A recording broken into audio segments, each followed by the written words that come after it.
colleagues in advance, so I would ask that you confine your opening statements to 5 minutes so that we can allow for as much time as possible for questions and answers. Dr. Giesecke, can I ask you to make your opening statement, please? Thank you, and thanks for the invitation. Thank you for joining us. A few observations that are completely my own. I'm not representing anyone in this meeting.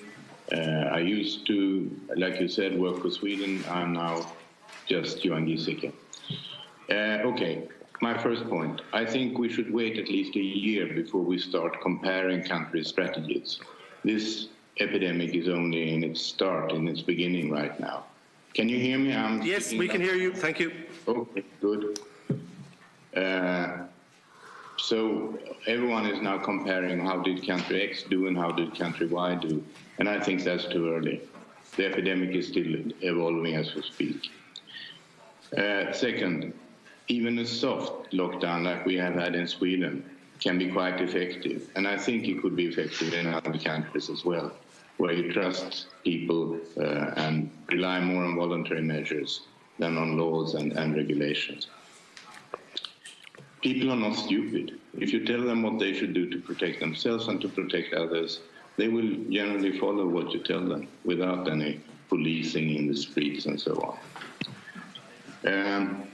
Do not build your strategy on the imminent advent of a vaccine. We might have to wait for it, and it may not be very effective in those who need it most. If you compare to flu vaccine, for example, which works less or not so well in old people as in young people.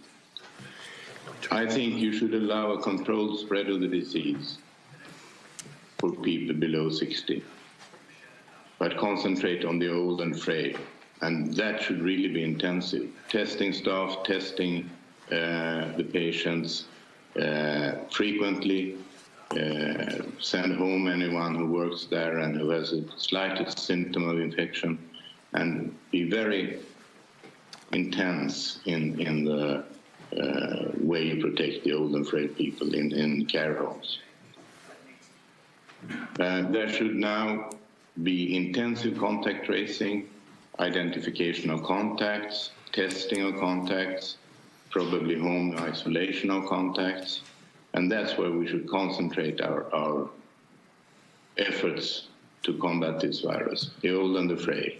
People below 60, allow a moderate or tolerable spread of the disease in that age group. Keep your schools open. Sweden has done that all the time, and it's interesting as an aside that Finland locked its schools and Sweden did not. And there was a comparison about a month ago, a number of school children having been infected in Sweden and in Finland, and there's no difference at all.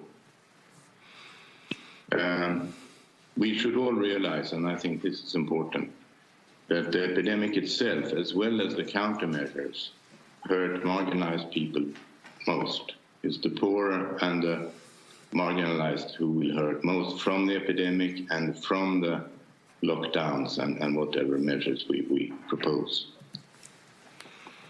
One thing that has not been mentioned very much, I think, is the threat to democracy that are raised by this epidemic, where strong people in many countries have assumed power that they didn't have before, and that they might not yield at the end of this.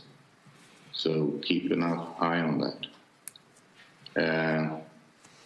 Also, COVID is sometimes regarded as a mystical, supernatural disease. It is a viral respiratory infection with its own characteristics, but it is a respiratory viral infection. We have seen many of those.